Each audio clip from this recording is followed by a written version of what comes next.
அனைவருக்கும் இனிய காலை வணக்கம். ஒலிம்பியா ஐஏஎஸ் அகாடமி வழங்கும் தினசரி மாதிரி தேர்வில் இன்றைய வீடியோவில் பொதுத்தமிழ் பகுதிக்கான 30 கேள்விக்கான விடைக்குறிப்புகளை தான் நம்ம இந்த காணொலியில் பார்க்க இருக்கிறோங்க. நிச்சயமாக அப்கமிங்காக வரக்கூடிய போட்டித் தேர்வுக்கு இந்த தினசரி மாதிரி தேர்வுகள், அதுக்கடுத்து பெய்ட் வெர்ஷன் வரக்கூடிய வீக்கெண்டு டெஸ்ட் பேட்சுக்கான மாதிரி தேர்வுகளும் எக்ஸாம் பாயிண்ட் ஆஃப்லேருந்து பயனுள்ளதாக இருக்கும். நிறைய கேள்விகள் ரிப்பீட் ஆகிறதுக்கான வாய்ப்புகள் அதிகமாக இருக்குது. இந்த மாதிரி தேர்வை எழுத விருப்பம் இருக்கிறவங்க மேலே இருக்கிற நம்பரை தொடர்பு கொள்ளலாம். அதே போல் இலவச மாதிரி தேர்வுக்கான டெலகிராம் லிங்க் டிஸ்கிரிப்ஷனில் தரப்பட்டுள்ளது. தேவையானவங்க ஜாயின் பண்ணிக்கோங்க. அதே போல் இந்த வீடியோக்கான PDF கொஸ்டின் பேப்பர் லிங்க்கும் டிஸ்கிரிப்ஷனில் தரப்பட்டுள்ளது. முதல் கேள்வி, புதுக்கவிதையின் தந்தை என்று அறியப்படுபவர் யார்? புதுக்கவிதையின் தந்தை என்று அறியப்படுபவர் நா. பிச்சமூர்த்தி. கேள்வி 2, பாரதியின் கவிதா மண்டலத்தைச் சேர்ந்தவர் என்று பாரதியாரால் முன்மொழியப்பட்டவர் யார்? பாரதியின் கவிதா மண்டலத்தைச் சேர்ந்தவர் என்று பாரதியாரால் முன்மொழியப்பட்டவர் பாரதிதாசன். கேள்வி 3, கசடதபர என்னும் இதழ் வெளிவந்த ஆண்டு எப்பொழுது? கசடதபர என்னும் இதழ் வெளிவந்த ஆண்டு 1970. கேள்வி 4, கோவையிலிருந்து வானம்பாடி, இங்கே வானம்பாடின்னு வந்துருக்கு, டைப்பிங் மிஸ்டேக் ஆகிருக்கு, இன்னும் இருக்குது. வானம்பாடி இதழ் வெளிவந்த ஆண்டு. வானம்பாடி இதழ் வெளிவந்த ஆண்டு 1971. வானம்பாடி இதழ் வெளிவந்த ஆண்டு 1971. கசடதபர இதழ் வெளிவந்த ஆண்டு 1970. கேள்வி 5, ஒரு உலோபி பஞ்சத்தில் காக்கும் பணப்பையை போல் கோடை மேகம் என்ற கவிதையை எழுதியவர் யார்? ஒரு உலோபி பஞ்சத்தில் காக்கும் பணப்பையை போல் கோடை மேகம் என்ற கவிதை எழுதியவர் வைரமுத்து. கேள்வி 6, சமரச வேஷமிட்ட குரங்கினிடம் அப்பத்தை பறிகொடுத்த பூனைகள் நாம் என்ற கவிதை எழுதியவர் கவிக்கோ அப்துல் ரஹ்மான். சமரச வேஷமிட்ட குரங்கினிடம் அப்பத்தை பறிகொடுத்த பூனைகள் நாம் என்ற கவிதை எழுதியவர் கவிக்கோ அப்துல் ரஹ்மான். கேள்வி 7, நாளும் கிழமையும் நலிந்தோர்க்கில்லை, ஞாயிற்றுக்கிழமையும் பெண்களுக்கில்லை என்ற கவிதையை எழுதியவர் யார்? நாளும் கிழமையும் நலிந்தோர்க்கில்லை, ஞாயிற்றுக்கிழமையும் பெண்களுக்கில்லை என்ற கவிதை எழுதியவர் கந்தர்வன். கேள்வி 8, சாகித்ய அகாதமி பரிசு பெற்ற கவிதை நூல்கள் அதன் நூலாசிரியர் பொருந்தாது இது? ஒரு கிராமத்து நதி, சிற்பி பாலசுப்ரமணியன். சரி. வணக்கம் வள்ளுவ, ஈரோடு தமிழன்பன். ஆகாயத்துக்கு அடுத்த வீடு மு. மேத்தா. கையொப்பம் என்ற கவிதை நூல் எழுதுறது இன்குலாப்பனா கிடையாது. கையொப்பம் என்ற கவிதை நூல் எழுதுறது புவியரசு. கேள்வி 9, காந்திமதி அம்மை மீது பிள்ளைத்தமிழ் மாலை பாடியவர் யார்? காந்திமதி அம்மை மீது பிள்ளைத்தமிழ் மாலை பாடியவர் அழகிய சொக்கநாதர். கேள்வி 10, கண்ணுள் மணியை கருதிய பேரொளியை விண்ணின் மணியை விளக்கொளியை போற்றீரே என்ற பாடலை பாடியவர் யார்? கண்ணுள் மணியை கருதிய பேரொளியை விண்ணின் மணியை விளக்கொளியை போற்றீரே என்ற பாடலை பாடியவர் இடைக்காட்டு சித்தர். கேள்வி 11, யாருடைய காலத்தில் சிற்றிலக்கியங்கள் செழித்தன? யாருடைய காலத்தில் சிற்றிலக்கியங்கள் செழித்தன? நாயக்கர்கள் காலத்தில். கேள்வி 12, பொருளடி பாவனி முதலியன தந்து மற்றொருவன் பாடுக என்ற உடனே பாடுவோன் யார்? பொருளடி பாவனி முதலியன தந்து மற்றொருவன் பாடுக என்ற உடனே பாடுவோன் ஆசுகவி.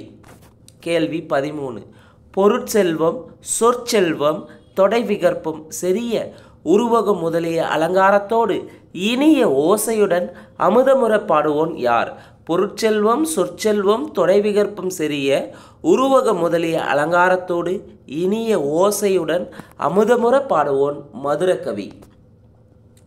கேள்வி 14, மாலை மாற்று சுழிக்குளம் நாகபந்தம் சக்கரம் எழுக்கூற்றிருக்கை முதலிய மிளிர கவி பாடுவோன் யார்? மாலை மாற்று சுழிக்குளம் நாகபந்தம் சக்கரம் எழுக்கூற்றிருக்கை முதலிய மிளிர கவி பாடுவோன் சித்திரக்கவி. கேள்வி 15, மாலை யமகம் கலம்பகம் தசாங்கம் புராணம் முதலியன விரித்து பாடுவோன். மாலை யமகம் கலம்பகம் தசாங்கம் புராணம் முதலியன விரித்து பாடுவோன் வித்தாரக்கவி. கேள்வி 16. திருவெழுக்கூற்றிருக்கை நூலின் ஆசிரியர் யார்? திருவெழுக்கூற்றிருக்கை நூலின் ஆசிரியர் திருமங்கையாழ்வார். கேள்வி 17. ரவீந்திரநாத் தாகூர் இலக்கியத்திற்கான நோபல் பரிசு பெற்ற ஆண்டு.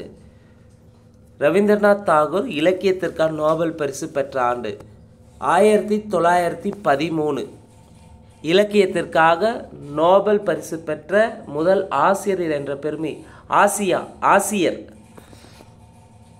ஆசியாவை சேர்ந்தவங்க யாருன்னு என்ற பெருமையை பெற்றவர் யாருன்னா ஆசியாவை சேர்ந்தவங்க வந்து யாருன்னா ரவீந்திரநாத் தாகூர் தான் நோபல் பரிசு பெற்ற ஆசியாவை சேர்ந்த முதல் நபர் என்ற பெருமை பெற்று ரவீந்திரநாத் தாகூர் எப்போ வாங்கியிருப்பார்னா 1913. கேள்வி 18. தமிழ் நவீன இலக்கியத்தை தொடக்கத்திலேயே செழுமைப்படுத்தியவர் யார்? தமிழ் நவீன இலக்கியத்தை தொடக்கத்திலேயே செழுமைப்படுத்தியவர் புதுமை பித்தன். கேள்வி 19. மணிக்கொடி கால கவிஞர்கள் எந்த தலைமுறை காலத்தை சார்ந்தவர்கள்? மணிக்கொடி கால கவிஞர்கள் முதல் தலைமுறை காலத்தை சார்ந்தவர்கள். கேள்வி 20. ஜெயகாந்தனுக்கு ஞானப்பீடு விருது வழங்கப்பட்ட ஆண்டு. தமிழில் ஞானப்பீடு விருது வந்து 2 பேர் வாங்கியிருப்பாங்க. ஒருத்தர் ஜெயகாந்தன், மற்றொருவர் அகிலன். ஜெயகாந்தனுக்கு ஞானப்பீடு விருது வழங்கப்பட்ட ஆண்டு 2002. கேள்வி 21.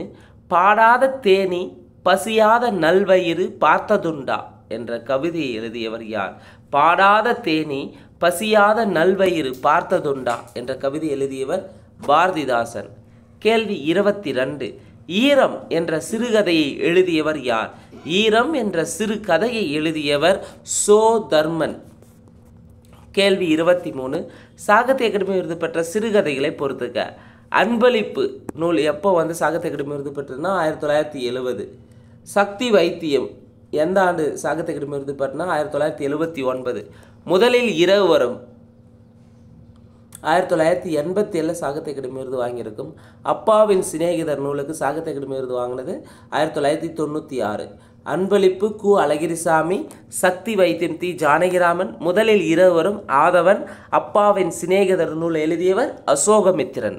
அன்பளிப்பு 1970 சாகித்ய அகாடமி விருது வாங்கியிருக்கோம். சக்தி வைத்தியம் 1979, முதலில் இரவு வரும் 1987, அப்பாவின் சிநேகிதர் 96 வாங்கியிருக்கோம். சரியான விடை ஆப்ஷன் ஏ. கேள்வி 24. பூட்டிய சிறை என்ற நூலின் ஆசிரியர் யார்? பூட்டிய சிறை என்ற நூலின் ஆசிரியர் எச்.ஜி. ரசூல். கேள்வி 25.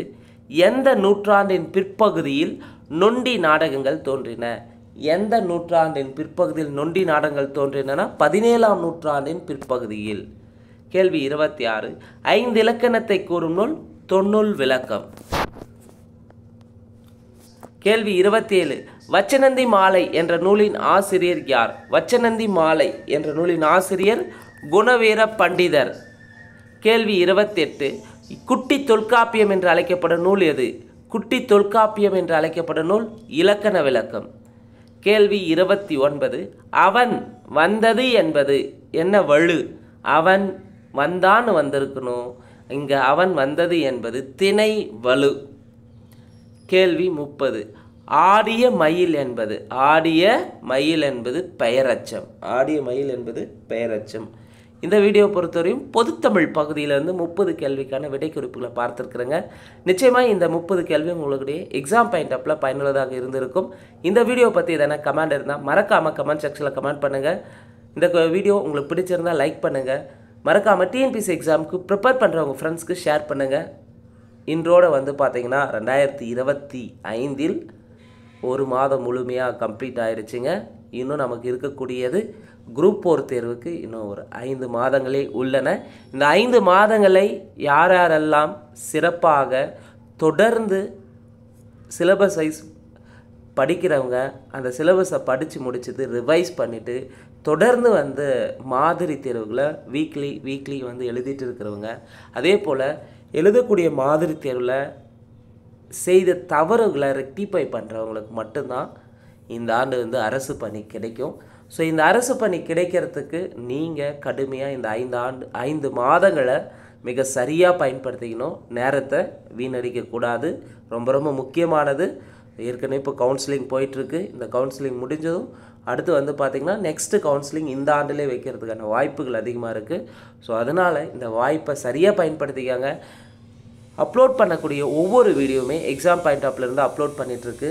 நோட்டிஃபிகேஷன் வந்த பிறகு வந்து பார்த்திங்கன்னா பெய்ட் டெஸ்ட்டாக வந்து மினிமம் காஸ்ட்டில் வந்து நம்ம ஒலிம்பியா ஐஏஎஸ் அகாடமி சார்பாக குரூப் 4க்கு மிக குறைந்த கட்டணத்தில் தேர்வை வந்து நடத்த போகிறோங்க. அதனால் இந்த வாய்ப்பை சரியாக பயன்படுத்திக்காங்க. நன்றி, வணக்கம்.